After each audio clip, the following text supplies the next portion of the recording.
Hermanos, hermanas, amigos que nos visitan y que nos están viendo a través de la transmisión vía Facebook, les damos la más cordial de las bienvenidas. Seguimos con gran gozo, hermanos, porque este es el tercer día de nuestro congreso, en donde hemos tenido la oportunidad de escuchar varias conferencias en donde se ha hablado acerca de la palabra de Dios. Y bueno, damos gracias a Dios porque ese gozo que tenemos en el corazón, porque es que el Señor ha tenido misericordia y gracia y ha permitido que podamos cumplir un año más como iglesia, comunidad cristiana de la gracia. Ustedes saben que el Señor permite varias pruebas en el transcurso de todo un año, y obviamente como iglesia hemos enfrentado algunas pruebas, y más aún nuestros pastores, que son los que están al frente de nuestra iglesia, pero damos gracias a Dios que al día de hoy aquí estamos, ellos están aquí. Y bueno, lo que hemos aprendido es que esta enseñanza acerca de las Escrituras nos ayudan a valorar realmente lo que significa tener una Biblia en nuestras manos que puede enseñarnos todo lo que debemos saber acerca de nuestro gran Dios. Sabemos que Dios y su palabra son uno mismo, entonces al amar a Dios debemos amar su palabra. Si no amamos su palabra, no amamos a Dios. Es uno solo. Entonces, debemos valorar esta Biblia, estas Escrituras, como nuestro especial tesoro, porque es autoritativa, porque es infalible, porque mantiene unidad, está integrada totalmente, es una sola. Es inerrante y es suficiente, que es lo que hemos estado aprendiendo y vamos a seguir aprendiendo el día de hoy y mañana. Toda la Escritura es inspirada por Dios. Les pido que me acompañen a orar para dar inicio a esta sesión en el día de hoy. Señor, una vez más te damos gracias. Estamos tan agradecidos y nuestro corazón se llena de gozo al comprobar tu fidelidad, tu gracia, tu misericordia. Gracias porque nos permites conocer más acerca de ti a través de tu palabra. Ayúdanos a mantener la unidad en el vínculo de la paz dentro de nuestra iglesia. Que no sea un año que pase simplemente como transcurrir el tiempo, sino que sea un año de crecimiento, de verdadera comunión, que aprendamos a vernos y a tratarnos como una familia, esa familia que somos, la familia de Dios. Sigue añadiendo, Señor, te pedimos por eso que sigas añadiendo a todos los que han de pertenecer, y gózate, Señor, juntamente con nosotros en esta celebración. Oramos a ti en el nombre de mi Hijo amado Jesucristo. Amén. Vamos a ponernos de pie, hermanos, vamos a entonar estos cantos para preparar nuestro corazón para el mensaje.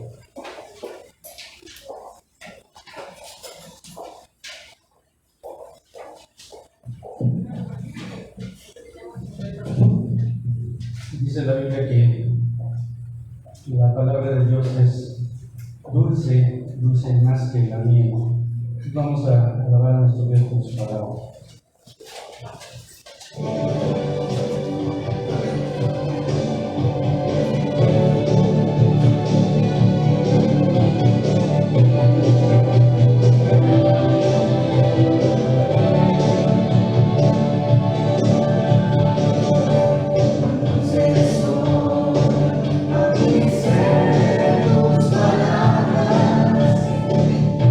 Más que la miel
series que solemos ver, y no digan que no, hermanos, recuerden, mentir es pecado, Si fuera una de estas series o películas que solemos observar y no supiéramos lo que viene después, nos quedaríamos con una sensación tremendamente amarga y preguntándonos tal vez, ¿este es el final?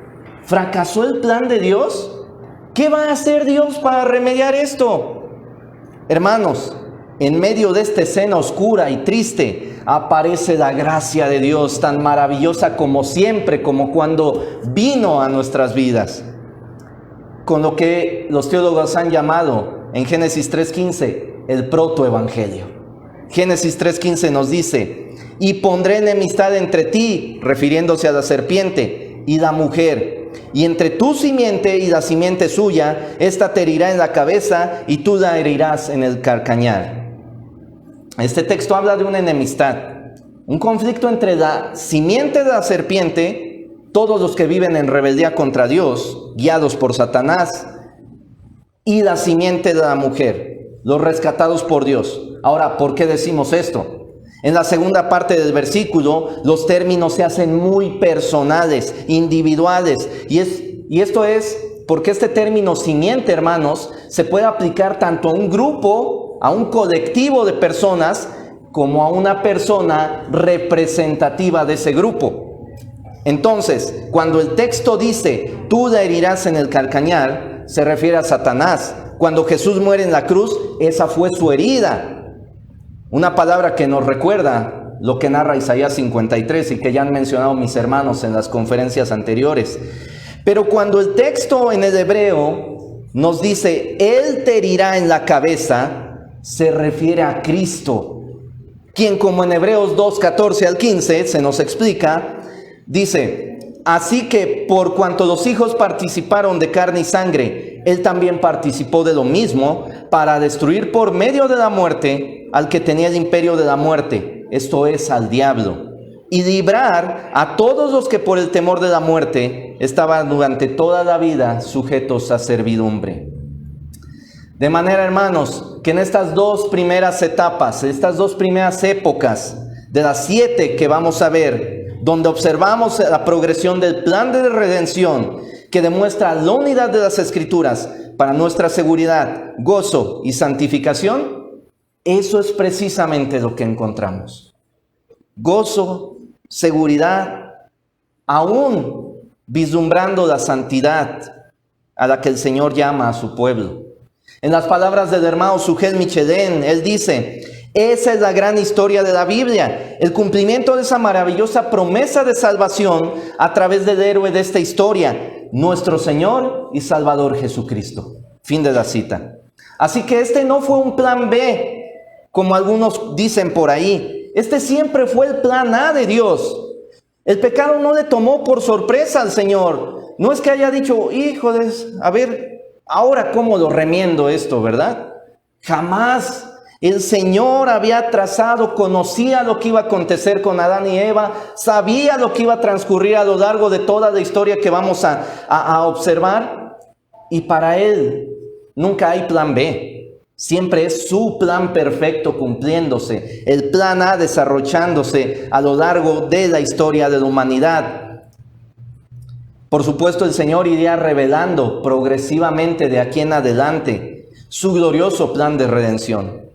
Así que, hermanos, abróchense el cinturón, como dicen en las aerolíneas, ¿verdad? Porque vamos a emprender este viaje panorámico para conocer y asombrarnos de la majestad del plan de redención de nuestro Dios. Tercera época que vamos a ver, hermanos, los patriarcas. Los patriarcas. Consideramos a los patriarcas como Abraham, Isaac y Jacob, ¿verdad? Pero no quiero dejarte así como en un salto cuántico de Génesis 3 hasta el llamamiento de Abraham en Génesis 12. Simplemente vamos a mencionar algunos hechos que ocurrieron ahí. Y tú sabes que Caín y Abel, ¿verdad? Hijos de Adán. Caín mata a Abel. Después Dios les restituye por medio de Set a ese hijo perdido. No se rompe esta línea de hombres piadosos. A partir de Set continúa esta línea trazada, llega hasta Noé. Noé, ¿verdad? Ahí nos menciona también en Hebreos 11, 5 al 7, algunos otros personajes, como Enoc, de quien se dice, recibió testimonio de haber agradado a Dios. Y enseguida el autor de Hebreos dice, y sin fe es imposible agradar a Dios. Vemos esa línea de hombres piadosos, de hombres temerosos de Dios. Llegan hasta Noé y entonces, ¿verdad? Ocurre esta escena, esta historia desarrollada en el diluvio, ¿verdad? Por fe Noé construye el arca, él, sus hijos, sus esposas. Después y haré de ti una nación grande y te bendeciré y engrandeceré tu nombre y serás bendición. Bendeciré a los que te bendijeren y a los que te maldijeren maldeciré y serán benditas en ti todas las familias de la tierra. La intención de Dios para la humanidad nos lleva a preguntarnos, ¿cómo es que a través de un solo hombre habría bendición para todas las naciones, para todas las familias de la tierra? Y aquí vemos de nuevo la unidad de las Escrituras, hermanos, porque el apóstol Pablo nos lo explica claramente en Gálatas 3, 6 al 9. Gálatas 3, 6 al 9, que dice lo siguiente: así Abraham creyó a Dios y le fue contado por justicia. Sabed por tanto que los que son de fe, estos son hijos de Abraham. Y la Escritura, previendo que Dios había de justificar por la fe a los gentiles, dio de antemano la buena nueva a Abraham, diciendo: en ti serán benditas todas las naciones. Ese es el cumplimiento pleno de esta promesa. La justificación por fe, incluso para nosotros, que no somos de origen de linaje judío, incluyendo a los gentiles, dice aquí. Y entonces, hermanos, versículo 9 también ahí continúa en Gálatas. De modo que los de la fe son bendecidos con el creyente Abraham. Qué maravilloso, hermanos, esto. Dios, a partir de primero Abraham sin H y luego Abraham con H, ¿verdad? Que le cambia el nombre del Señor. Y esto lo hace porque Abraham, ya con la H incluida, significa padre de muchedumbre de gentes. Pero de esos tantos descendientes, aquí viene algo todavía más maravilloso. De esos tantos descendientes, había la promesa de que vendría ese único, ese prometido, que sería el Salvador anunciado desde Génesis 3:15. Ahora, nosotros sabemos por la historia que narra Génesis, pasaban los años y Abraham y Sara no podían concebir, no llegaba ese hijo prometido, parecía imposible que Abraham se convirtiera en padre de una muchedumbre de gentes, porque ni siquiera podía tener un hijo. Pero entonces parecía también imposible que llegara este Salvador prometido y que se cumpliera esa promesa de ser bendición a todas las naciones. Pero Abraham le creyó a Dios, como hemos leído. Y no solo recibió al hijo de la promesa en Isaac, sino que también, como hemos leído en Gálatas, Dios lo justificó. ¿Por qué? Por sus obras. Dice aquí, Abraham creyó a Dios y le fue contado por justicia. Fe. Salvación por gracia, por medio de la fe.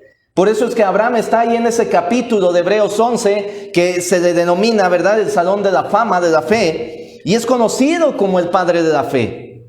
Cuando surge entonces la pregunta, aún entre creyentes, ¿cómo fueron justificados los santos del Antiguo Testamento? Debemos responder, hermanos, la justificación siempre ha sido por gracia, por medio de la fe.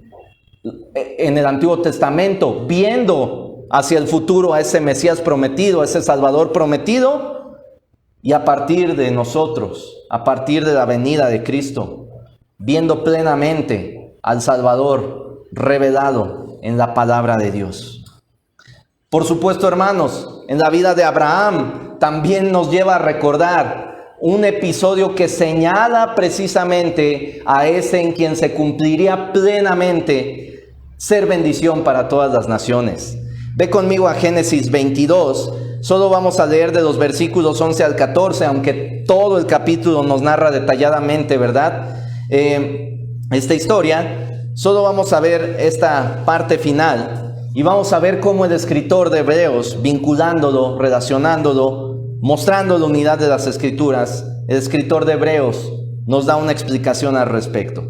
Pero primero Génesis 22, 11 al 14, que dice: Entonces el ángel de Jehová le dio voces desde el cielo y dijo: Abraham, Abraham. Y él respondió: heme aquí. Y dijo: no extiendas tu mano sobre el muchacho, ni le hagas nada, porque ya conozco que temes a Dios, por cuanto no me rehusaste tu hijo, tu único. Pon atención en esas palabras, hermano. Entonces alzó Abraham sus ojos y miró, y he aquí a sus palabras, y aquí a sus espaldas, un carnero trabado en un zarzal por sus cuernos. Y fue Abraham y tomó el carnero y lo ofreció en holocausto en lugar de su hijo. Y llamó a Abraham el nombre de aquel lugar: Jehová proveerá. Pero en Hebreos 11, 17 al 19, el autor de Hebreos nos da esta explicación de qué fue lo que impulsó la obediencia de este patriarca. Hebreos 11, 17 dice: por la fe, Abraham, cuando fue probado, ofreció a Isaac. Y el que había recibido la promesa, otra vez pon atención en esto, ofrecía a su unigénito, habiéndosele dicho: en Isaac te será llamada descendencia, pensando que Dios es poderoso para levantar aún de entre los muertos, de donde en sentido figurado también le volvió a recibir. Entonces el escritor de Hebreos, hermanos, nos está explicando que lo que motivó la obediencia de Abraham fue su fe en Dios. Se le había dicho que en Isaac se cumpliría la promesa divina. Y si Dios lo había dicho, Abraham no tenía por qué dudar. Abraham no tenía por qué dudar. Si ahora Dios le estaba pidiendo la vida de su único hijo, de su unigénito, como dice en Hebreos, Abraham sabía que aún Dios tenía el poder para resucitar a Isaac, pero que el plan de Dios no se iba a frustrar y la promesa iba a ser manifestada, iba a ser cumplida. ¿Te das cuenta el lenguaje que utiliza en estos pasajes? Su hijo unigénito. Anteriormente ahí en Génesis 22 dice: el que tú amas. Y esto nos habla o nos vincula, ¿verdad?, con las expresiones que el Padre hizo ahí en el bautismo del Señor Jesucristo: este es mi Hijo amado, en quien tengo complacencia. Él es el unigénito del Padre, por supuesto, en esta escena, ¿verdad?, que es una de las más dramáticas de las Escrituras, hermano. Si tú tienes pequeños, o no tan pequeños, pero tienes hijos, ¿verdad?, seguramente cuando has leído esta parte de la Escritura, te estás preguntando: ¿yo hubiera sido capaz de decir sí voy y ofrezco a mi hijo? No sé, ¿verdad? A veces debemos responder con franqueza y decir: creo que no. Creo que yo sí hubiera dudado, o por lo menos me hubiera resistido, ¿verdad? Aquí, en esta narración de Génesis 22, hermanos, además de ser tan dramática, tan vívida en su lenguaje, entendemos por lo que hemos leído en Hebreos que es como si Abraham estuviera viendo en nuestro tiempo el adelanto de una película. Esta escena es una prefiguración de lo que ocurriría en el Calvario. Dios proveyó un animal sustituto en lugar de Isaac. Pero cientos de años más tarde, hermanos, Dios mismo, el Padre, proveería a su Hijo, a su amado, como hemos dicho, en quien tiene complacencia. El único sacrificio. Abraham, vuestro padre, se gozó de que había de ver mi día, y lo vio y se gozó. Y el hermano MacArthur comenta lo siguiente: Hebreos 11:13 registra que Abraham vio y le dio la bienvenida al día de Cristo. Vio en su hijo Isaac el cumplimiento del pacto de Dios con él, que culminaría en la venida del Mesías. Más claro que el agua no lo podemos ver, ¿verdad? Gloria a Dios por eso. De esta manera, esta época de los patriarcas, de Abraham, Isaac y Jacob, transcurrió con estos destellos, estas revelaciones del plan de redención de Dios. A Jacob, Dios le dio un nuevo nombre también, Israel, del cual surgirían lo que conocemos como las 12 tribus de una nación elegida por el Señor para la siguiente etapa en el desarrollo de sus planes perfectos. Una nación que por medio de José fue preservada de la muerte por hambruna. Una nación que después fue esclavizada por quienes habían sido sus hospedadores, los egipcios. Y que vamos a ver en la continuación de nuestra historia. Vayamos entonces, hermanos, a la cuarta de estas 7 épocas donde vemos la progresión del plan de redención que demuestra la unidad de las Escrituras para nuestra seguridad, gozo y santificación, que es la nación de Israel, la historia de la nación de Israel. Pero ahora, seguramente te estás preguntando, bueno, está muy padre, el hermano nos está narrando toda la Biblia, pero ¿qué tiene que ver conmigo eso? Actualmente, año 2022. Bueno, espérate al final. Esto es como el postre, hermanos. Las aplicaciones para nosotros van a venir al final. Pero ya estamos viendo incluso algo de ello en esta historia. Bien, nos encontramos entonces en el punto de la historia donde los hebreos, la nación de Israel, está esclavizada en Egipto por ser considerada como un peligro para ellos, pues le superaban en número. Esto nos narra todo el libro de Éxodo. Nos empieza narrando cómo Dios providencialmente salva a un niño del edicto de muerte para los bebés varones. Este niño, protegido por el Señor, acaba siendo criado como hijo de la hija de Faraón. Al crecer, se ve en la necesidad de huir, pues defendiendo a un israelita, acaba matando a un egipcio. Esa huida o ese exilio dura 40 años en Madián, donde se casa y tiene un hijo. Y si esto fuera una historia romántica, podríamos decir, y fueron felices para siempre. Pero no, hermanos, Dios tenía otro plan para este varón. Este hombre, que seguramente ya identificaste como Moisés, ¿verdad? Tiene un encuentro personal con el Dios Santo, con el Dios de Israel, el cual le manda como su enviado para liberar de la esclavitud a su pueblo. Vez tras vez, ya en Egipto, Dios demuestra su inmensa superioridad con respecto a los dioses egipcios, ridiculizando a sus principales dioses, y finalmente prepara todo para el escenario de la última plaga. Y aquí es donde Jehová, donde Dios nos vuelve a dar un destello de su maravilloso plan de redención. La última plaga, que es la muerte de los primogénitos, ¿verdad? Narrada ahí en Éxodo 12, ahí es donde Dios le da detalles al pueblo de Israel de cómo van a ser librados de esta mortandad y cómo esta última plaga dará paso finalmente a su libertad. Se les dice, por ejemplo, que deben sacrificar un cordero sin defecto y además colocar la sangre de ese cordero en el marco de las puertas de sus casas, ¿verdad? Para que cuando el ángel de la muerte, el destructor, pasara por ahí, no cobrara la vida del primogénito de esa casa. Entonces, Dios los libra de la muerte y de la esclavitud por medio de la sangre de este cordero pascual. Y esta Pascua iba a ser un recordatorio permanente para los israelitas de su libertad física, pero a la vez estaba apuntando a la libertad espiritual, que un día el último cordero, el Cordero de Dios, como dijo Juan, que quita el pecado del mundo, un día ese cordero, al derramar su sangre, iba a dar la verdadera libertad espiritual, la que más cuenta, la más valiosa, la que debe de importarte a ti, a mí o a cualquiera que nos esté escuchando en este momento. Así que no es ninguna casualidad, hermanos, también que cuando el Señor instituye la cena, ¿verdad? En esa última Pascua que come con sus discípulos, precisamente lo hace durante esta fiesta, esta celebración. Él fue el último cordero pascual. Él fue el último cordero que necesitó ser sacrificado, quien por el derramamiento de su sangre nos ha limpiado de todo pecado. Y no solo eso, sino que nos libra de la ira de Dios sobre nosotros. Ahora esa ira ya no está sobre nosotros. Sigue estando sobre el pecador que no ha reconocido, no ha venido en arrepentimiento de sus pecados, no los ha reconocido, no ha venido rogando, clamando la misericordia de Dios por su salvación, que el Señor le otorgue esa salvación.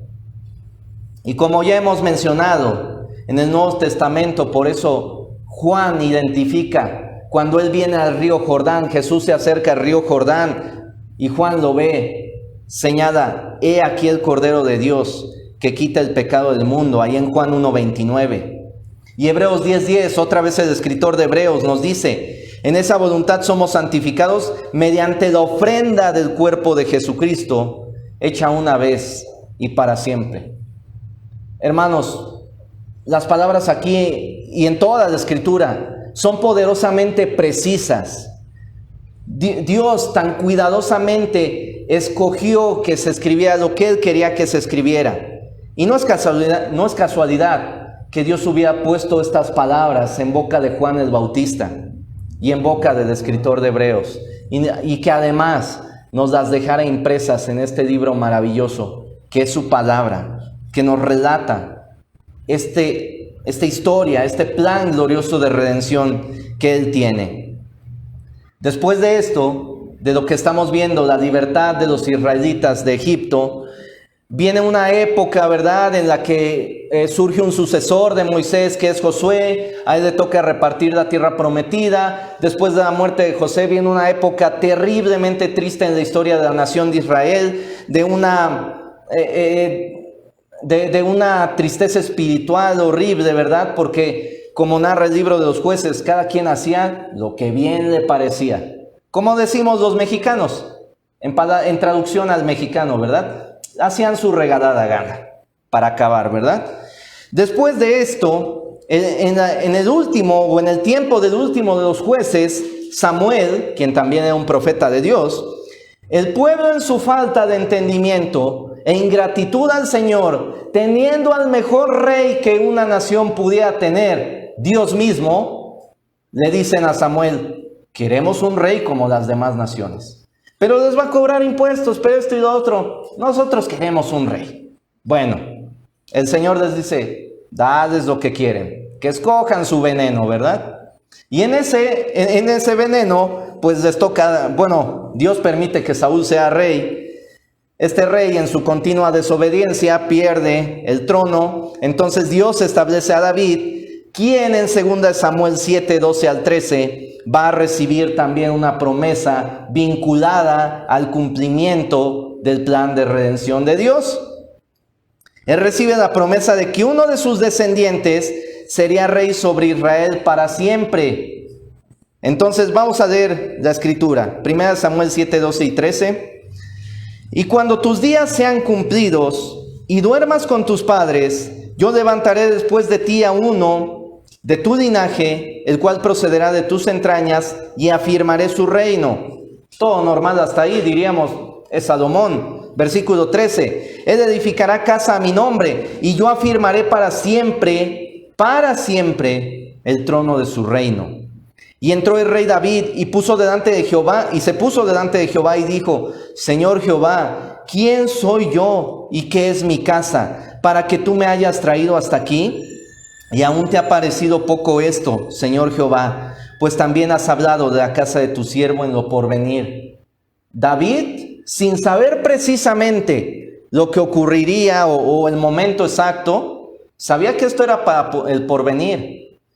Estas palabras de yo afirmaré para siempre el trono de su reino, no se referían, sí, el sucesor iba a ser Salomón, sí, pero no se referían precisamente a él, no iban a tener su cumplimiento pleno en él, sino en aquel Mesías, en quien el pacto davídico iba también a empezar a cumplirse.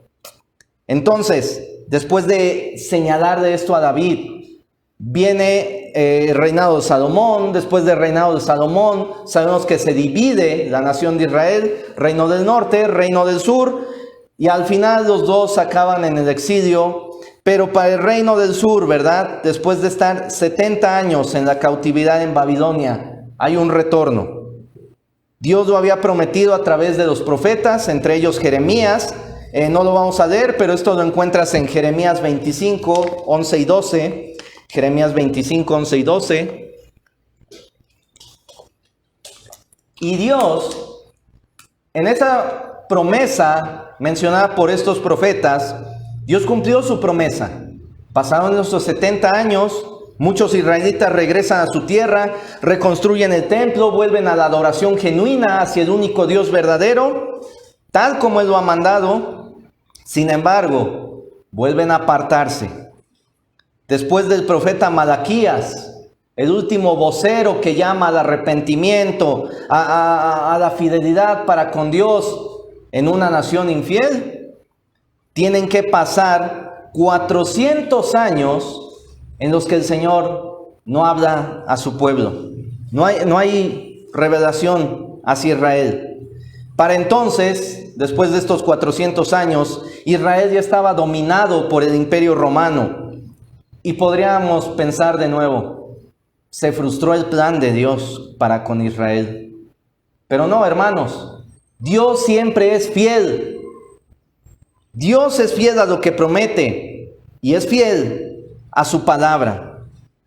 Y entonces, como dice Pablo ahí en Gálatas 4:4, no en el momento que Israel quería, no en el momento que ellos deseaban, no en el momento que tal vez alguien lo esperaba.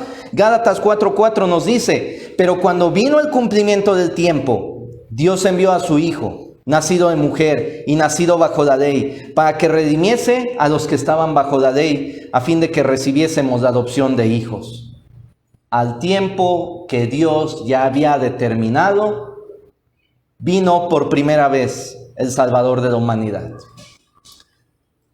Muchas veces, hermanos, nos deja mucha enseñanza esta época de la nación de Israel. Muchas veces juzgamos con cierta superioridad espiritual al Israel del Antiguo Testamento, pensando que nosotros, con lo que ellos experimentaron, con lo que ellos vieron, con los milagros que vivieron, no, yo no hubiera sido infiel al Señor. No, ¿cómo crees ahí viéndome adorar al becerro de oro? No, yo no hubiera hecho eso.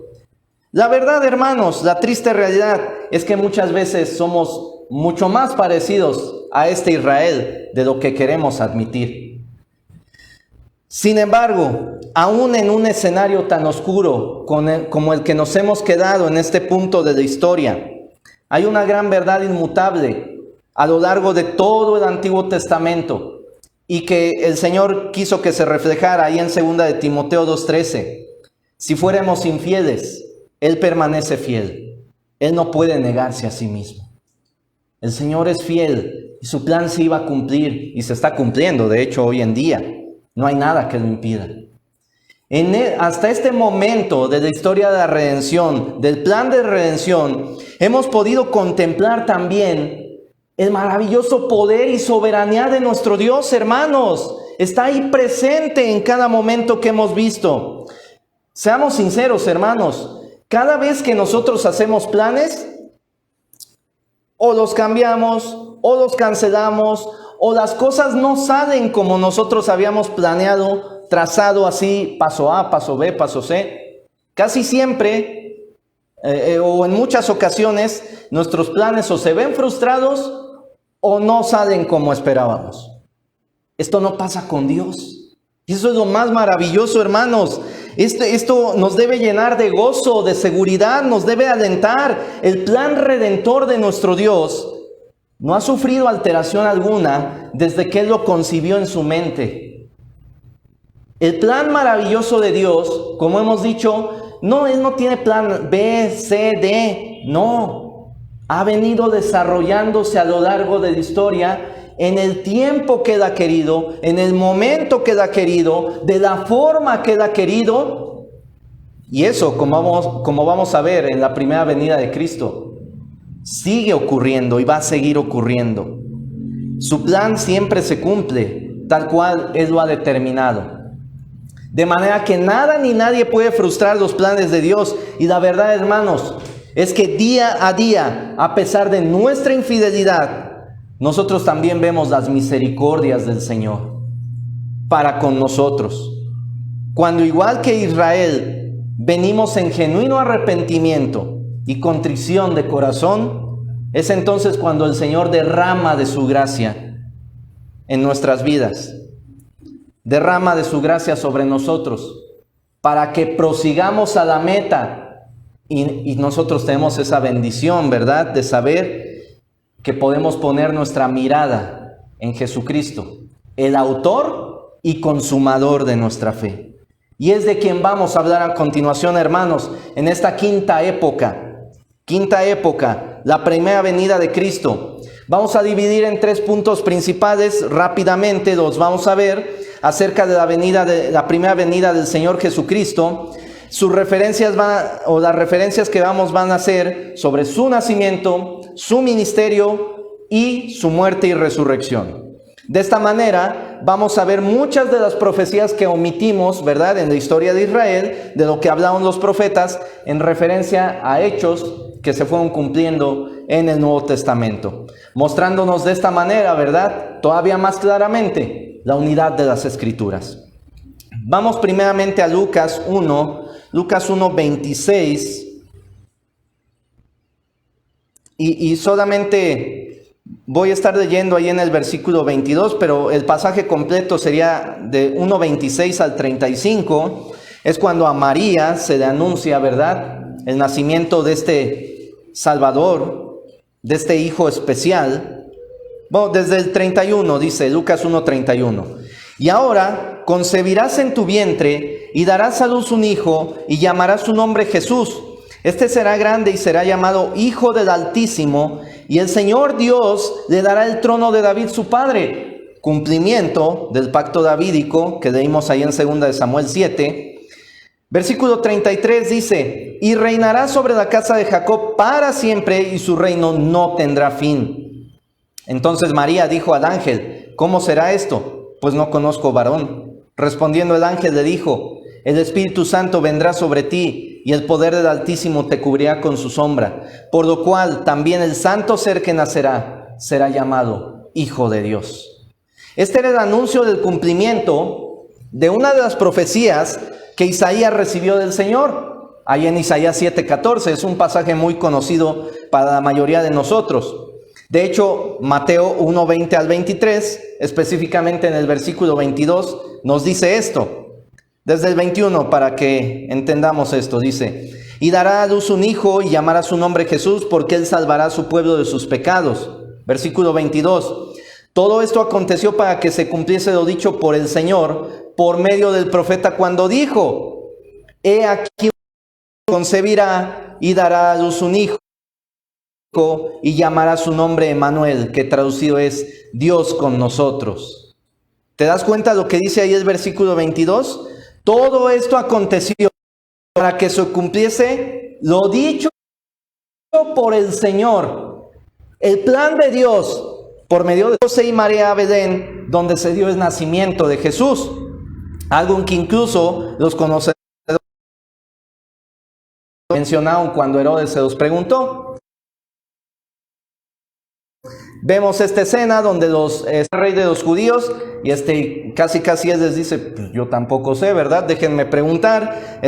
Convocó a los principales sacerdotes y escribas, y versículo 5, Mateo 2:5, dice, especial no es casualidad, hermanos, o cuestión del azar, como por ahí algunos dicen, fue de chiripa, pues le atinaron ahí, estaban por ahí, una que otra se cumple. No, todas se han cumplido, y las que faltan también se cumplirán.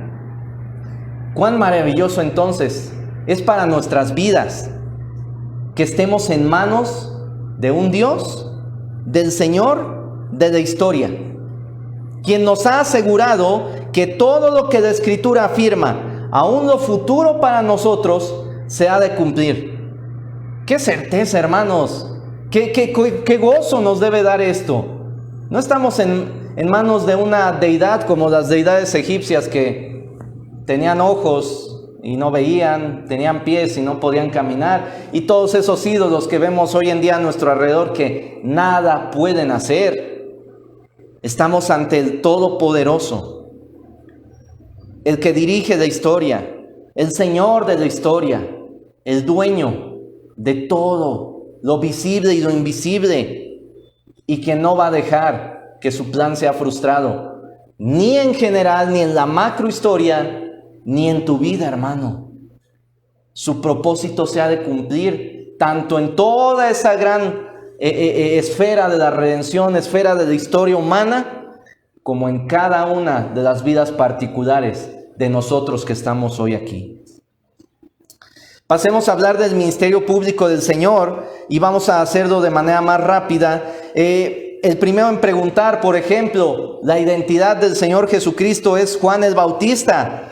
Ahí en Lucas, ¿verdad? 7:18 en adelante, pero específicamente en el 22. Bueno, a partir de Lucas 7:18, Juan envía a 2 de sus discípulos para preguntar si Jesús es el que había de venir o esperarían a otro. Y la respuesta del Señor, versículo 22, dice: y respondiendo Jesús les dijo: id, haced saber a Juan lo que habéis visto y oído. Los ciegos ven, los cojos andan, los leprosos son limpiados, los sordos oyen, los muertos son resucitados, y a los pobres es anunciado el evangelio. Y esta, otra vez, es una referencia a una profecía de Isaías. Isaías 35, 5 y 6, respecto al ministerio del Mesías, dice: entonces los ojos de los ciegos serán abiertos, y los oídos de los sordos se abrirán. Entonces el cojo saltará como un ciervo, y cantará la lengua del mudo. Porque aguas serán cavadas en el desierto, y torrentes en la soledad. Y otro pasaje, que el mismo Señor, cuando estuvo en la sinagoga en Nazaret, Isaías 61, 1 y 2, que Él dice, y lo cita textualmente y les dice: hoy se ha cumplido esta palabra. El Espíritu de Jehová el Señor está sobre mí, porque me ungió Jehová. Me ha enviado a predicar buenas nuevas a los abatidos, a vendar a los quebrantados de corazón, a publicar libertad a los cautivos y a los presos apertura de la cárcel, a proclamar el año de la buena voluntad de Jehová. Y hasta ahí le cortó el Señor, porque lo siguiente todavía es futuro, cuando dice: y el día de venganza del Dios nuestro, a consolar a todos los enlutados. Este episodio donde Él declara: hoy se ha cumplido esta escritura, es Lucas 4, 16 al 20, hermanos. Otra vez, cumpliéndose a la perfección la palabra del Señor. Pasemos ahora al material que habla de su muerte y resurrección. Es abundante, pero por cuestión de tiempo vamos a tocar solo brevemente algunos pasajes. En primer lugar, la Escritura habla de alguien cercano que lo habría de traicionar. Antes de instituir la cena del Señor, Jesús habla de esto en Juan 13:18, y es una cita del Salmo 41:9. Y ahí dice en Juan 13:18 el Señor: no hablo de todos vosotros, yo sé a quienes he elegido, mas para que se cumpla la Escritura, el que come pan conmigo levantó contra mí su calcañal. Por supuesto, tenemos la referencia magnífica de Isaías 53 sobre sus padecimientos, resurrección y el gozo por la obra cumplida. Pero también podemos mencionar, por ejemplo, ¿verdad?, Mateo 27:35, que es cumplimiento, cita y cumplimiento del Salmo 22:18. Y dice así, Mateo 27:35: cuando le hubieron crucificado, repartieron entre sí sus vestidos, echando suertes, para que se cumpliese lo dicho por el profeta: partieron entre sí mis vestidos, y sobre mi ropa echaron suerte. Y así, profecía tras profecía, que ya no nos va a dar tiempo de ver todas las que tal vez tenía, hermanos, pero recuerda, por ejemplo, aún en el camino de Emaús, cuando el Señor les está hablando a sus discípulos, Lucas 24, 25 al 27, y ellos ya hasta el final se dan cuenta: ¿no ardían nuestros corazones cuando nos hablaba? Era lo mismo que nos pasaba cuando el Señor Jesús nos hablaba. Y dicen: pues es que este era el maestro. Y al final llegan con los otros 11 reunidos y les dicen: ha resucitado el Señor verdaderamente y ha aparecido a Simón. ¿Verdad? Tuvo que pasar esto para que ellos lo reconocieran. En este punto, hermanos, hemos llegado al punto más alto de esta maravillosa historia de la redención, donde el Salvador anunciado, el Salvador prometido, el Salvador esperado, no solo se encarnó, vino, vivió una vida perfecta, cumpliendo a cada momento las profecías hechas sobre Él desde su nacimiento hasta su resurrección. Jesucristo, completamente hombre y completamente Dios, entregó su vida como el Cordero provisto por el Padre, cuya muerte no solo hizo posible, sino segura nuestra salvación. Lo que en un hermoso jardín se perdió, en una horrenda cruz Él lo recuperó. Pero por su logro, esta cruz se convierte en un símbolo glorioso para todos aquellos que oyen las palabras que Él dijo al principio de su ministerio: arrepentíos y creed. Es solo para estos que una relación personal con el único Dios verdadero es hecha realidad. Así que tal vez los que estamos aquí ya hemos entregado nuestras vidas al Señor. El Señor en su gracia nos ha salvado, nos ha rescatado, pero no es menos importante recordarte cómo puedes responder a esta pregunta. Si tú aún no estás reconciliado con ese Dios que gobierna la historia, y que si tú no te reconcilias antes de que Él demande tu vida, solo te espera juicio. Entonces tú debes de saber y tener la respuesta a esta pregunta. ¿Qué debo hacer para ser salvo? Clama a Dios. Clama a Dios rogando por su salvación. Clama a Dios que te perdone de tus pecados. Reconócelos y pide su perdón. Y arrójate hacia Él. Confía en Él. Pon toda tu fe en Él.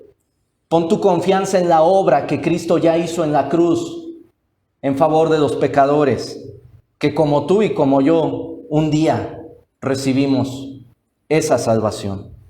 Solo así, rindiéndote ante el único Señor, ante el único soberano y salvador de la tierra, es como tú puedes tener esa seguridad que nosotros ya poseemos. Él no solo es el conductor de la macrohistoria, sino también, si tú estás escuchando este mensaje en esta noche, Él ha dirigido tus pasos hasta este momento. Simplemente arrepiéntete y cree en el Señor Jesucristo.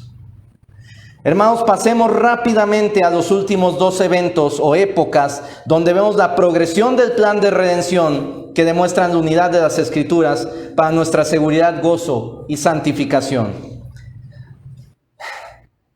En Mateo 28, 18 al 20, se menciona la gran comisión, que es el llamado a todo creyente, precisamente de compartir el Evangelio. Y esto solo iba a ser posible, como nos narra Hechos 1:8, cuando el Espíritu Santo descendiera sobre estas personas que estaban esperando en Jerusalén. Y entonces, esto es verdadero empoderamiento, hermanos, por el Espíritu de Dios. Y entonces estos tendrían el valor de salir y predicar en Jerusalén, en Judea, en Samaria y hasta lo último de la tierra. Esto se cumplió en el día de Pentecostés. Allí nació la iglesia y es ahora por medio de esa iglesia de la cual tú y yo somos parte y que estamos celebrando la obra de Dios en esta iglesia local, ¿verdad? Es por medio de esta iglesia que Dios le da a conocer al mundo incrédulo lo que Él hizo por medio de su Hijo Jesucristo, para que las personas puedan recibir el perdón de pecados y ser reconciliadas con Dios. Esta es la misión que tú y yo como creyentes, como cristianos tenemos el día de hoy. Somos llamados a predicar las buenas nuevas de salvación para todos aquellos que aún no las reciben, que aún no las oyen o que aún están en rebeldía contra nuestro Señor. Un punto más, hermanos, es el que nos queda.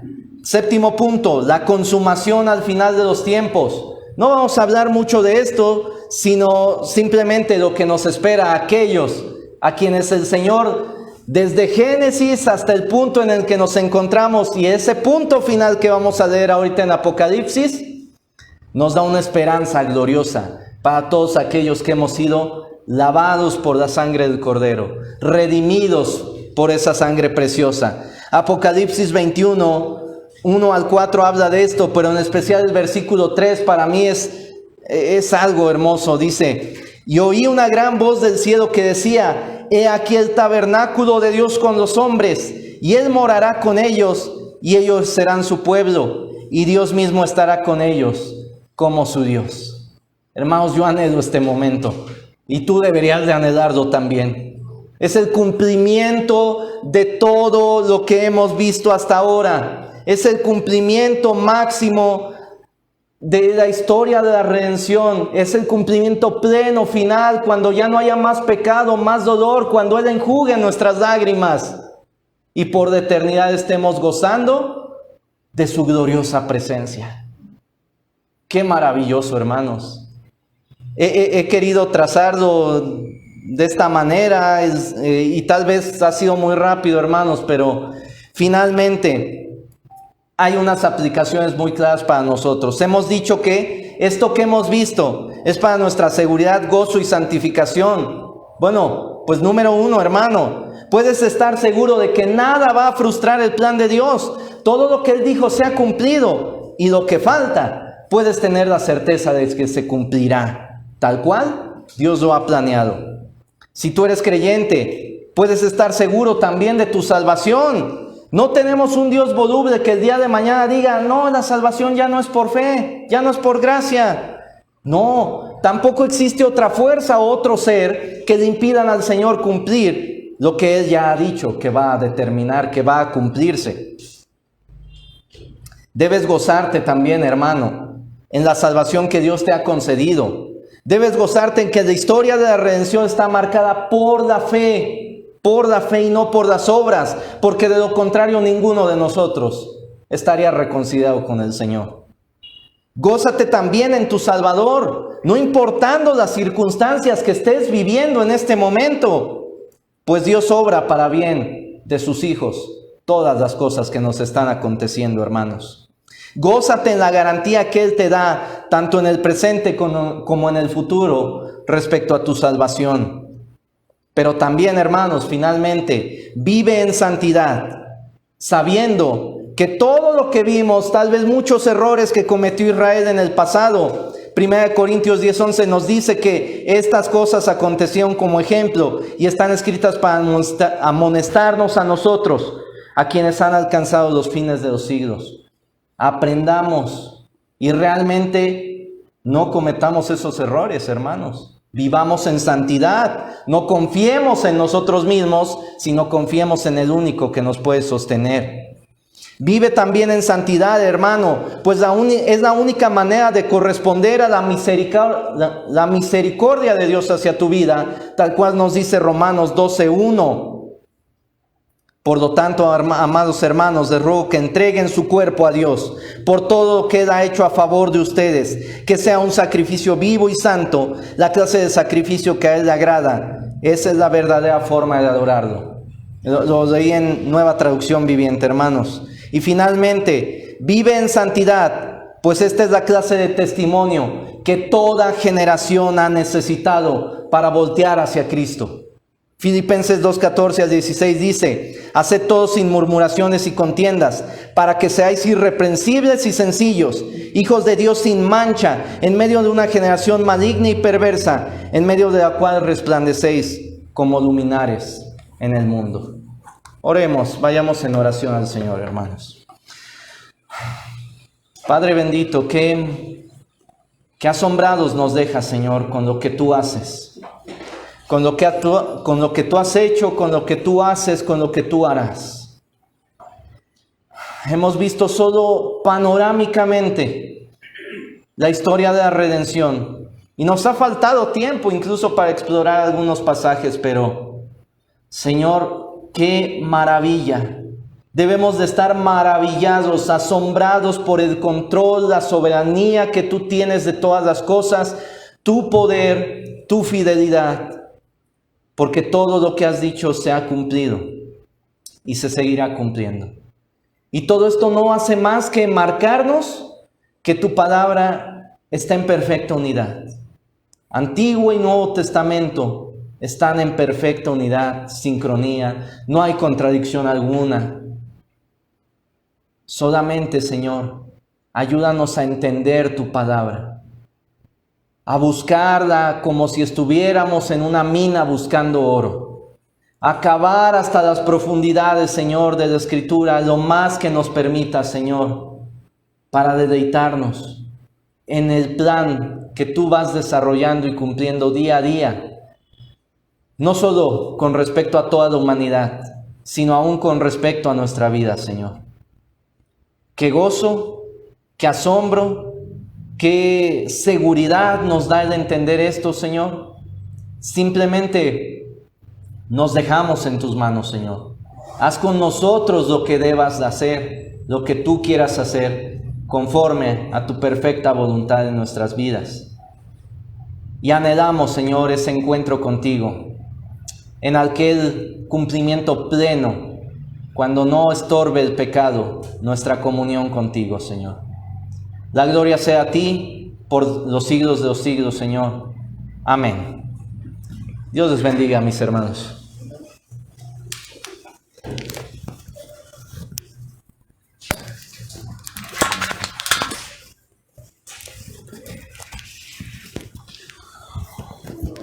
A ver, quiero ver sus caras, hermanos. Chico bocadote de esos, cuando comemos mucho nos cae de peso. Pero qué bendición, la verdad, de qué manjar. Una disculpa a nuestro hermano Pastor David, por diversas causas. Empezamos tarde y lo vimos corriendo. Pero cómo nos llevó, por la gracia del Señor, desde Génesis a Apocalipsis, a ver la preciosa unidad de la Biblia, para que todos nos vayamos reflexionando, hermanos, de que la Biblia es un libro maravilloso con lo que vimos hoy y hemos visto estos días. Empieza con Jesucristo, termina con Jesucristo en un plan perfecto. Entre cada libro, capítulo y versículo. Pero para eso necesitamos estudiar, ¿no es cierto? Para poder ver esa unidad perfecta. Y no andemos buscando emociones, buscando sentimientos cada vez que nos congregamos, sino busquemos conocer más a Cristo, al Cristo de la Biblia. Y si ya escucharon ustedes a los pollitos, mañana vamos a escuchar al papá de los pollitos, hermanos. Mañana vamos a escuchar al pastor Luis Contreras. Si esto les ha parecido algo en el que todo a 2 de la tarde, todavía nos está costando trabajo esto de las redes sociales. Una disculpa también a todos, menos aquellos que se comprometieron a venir, se apuntaron en línea. Tenemos los videos completos y todo aquello que se les cortó, vamos a tener todo completo en algún momento para que disfruten todos esos pequeños inconvenientes que durante la transmisión tuvieron. Una disculpa. Y si no, también vamos a tener un programa como Zoom, con el cual nos vamos a conectar con el pastor Luis Contreras y con el que vamos a poder pasarles ese link a sus celulares, a sus computadoras, para que desde sus casitas lo puedan estar viendo. Y a las 4 de la tarde los esperamos aquí. Hoy es el día que más estaba programada gente, por eso nos bajamos. Y fue el día que, gracias a Dios, poquitos pero benditos. Pero mañana seguramente vamos a estar llenos, hermanos. Los esperamos a convivir y a compartir el pan y la sal. A los que están en internet también, que ya se comprometieron a venir, los esperamos con muchísimo gusto. Y mañana, primero Dios, nos vemos por aquí. Estamos despedidos y nos vemos mañana, primero Dios. Para los que estamos aquí, no se vayan, ahí hay algo que compartir con ustedes. Cafecito, galletas, para que nos vayamos en paz.